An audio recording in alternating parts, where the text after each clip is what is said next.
और सीधे आपको ले चलते हैं आरबीआई के गवर्नर शक्तिकांत दास का पॉलिसी पर। आपको बता दें पॉलिसी स्टेटमेंट की तरफ। Comfort from the fact that the inflation trajectory is turning out to be more favorable than anticipated. In spite of global headwinds, we hope to emerge from the storm and sail towards normal times, steered by the underlying resilience of the macroeconomic fundamentals of the Indian economy. Let me now give a brief overview of the MPC's rationale for the pause on policy rate and the accommodative stance. The MPC noted that economic activity over the last 2 months has broadly evolved in consonance with the MPC's August assessment and the outlook. CPI inflation during July-August has also turned out to be lower than anticipated. The actual outturn of real GDP growth in the first quarter at 20.1% was close to, albeit a little below the MPC's forecast of 21.4%. High-frequency indicators for the second quarter of this year suggest that economic activity has gained momentum, supported by ebbing of infections, the robust pace of vaccination, expected record Kharif food grain production, government's focus on capital expenditure, benign monetary and financial conditions, and buoyant external demand.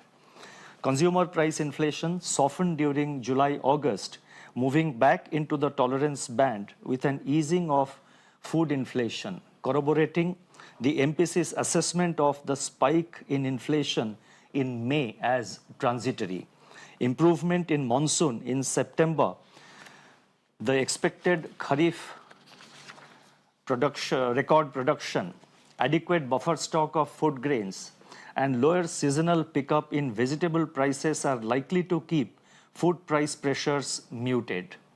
Core inflation, however, remains sticky. Elevated global crude oil prices and other commodity prices, combined with acute shortage of key industrial components and high logistics costs, are adding to input cost pressures. Pass-through to output prices has, however, been restrained by weak demand conditions. The evolving situation requires close vigilance. Overall, aggregate demand is improving, but slack still remains. Output is still below pre-pandemic level, and the recovery remains uneven and dependent upon continued policy support.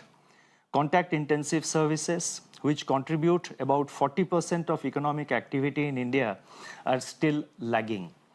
Supply side and cost push pressures are impinging upon inflation, and these are expected to ameliorate with the ongoing normalization of the supply chains. Efforts to contain cost push pressures through a calibrated reversal of indirect taxes on fuel could contribute to a more sustained lowering of inflation and an anchoring of inflation expectations. Against this backdrop, the MPC decided to retain the prevailing repo rate at 4% and continue with the accommodative stance as stated in the last MPC statement.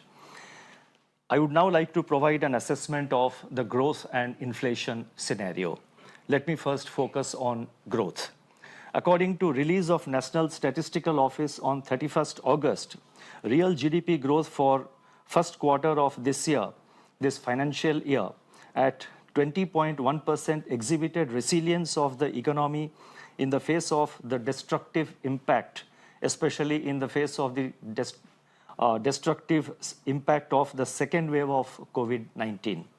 Almost all components of GDP registered year-on-year growth, despite a sharp loss of momentum due to the second wave.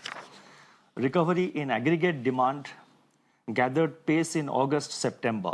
This is reflected in high-frequency indicators, namely railway freight traffic, port cargo, cement production, electricity demand, e-way bills, GST, and toll collections. The ebbing of infections together with improving consumer confidence, has been supporting private consumption. The pent-up demand and the festival season should give further fillip to urban demand in the second half of current financial year. Rural demand is expected to get impetus from continued resilience of agricultural sector and record production of kharif food grains in 21-22 as per the first advance estimates. The improved level in reservoirs and early announcement of the minimum support prices for Rabi crops boost the prospects for Rabi production.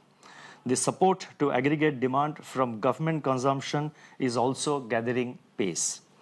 Improvement in government capex, together with congenial financial conditions, could bring about an upturn in the much-awaited virtuous investment cycle. Pickup in import of capital goods and cement production point towards some revival in investment activity. According to our survey results, capacity utilization in the manufacturing sector, which declined sharply in the first quarter of 21-22 under the second wave, is assessed to have recovered in the second quarter, and further improvement is expected in the ensuing quarters. Critical support to aggregate demand also came from exports, which remained in excess of $30 billion for the 7th consecutive month in September 21, reflecting strong global demand and policy support. This augurs well for meeting our export target of $400 billion during the current financial year, that is 21-22. Recovery in services sector is also gaining traction. Gradual pickup in contact-intensive services, together with strong performance of technology-driven sectors, are RBI likely के to support. Governor monetary policy के बारे में कुछ बातें कहते हुए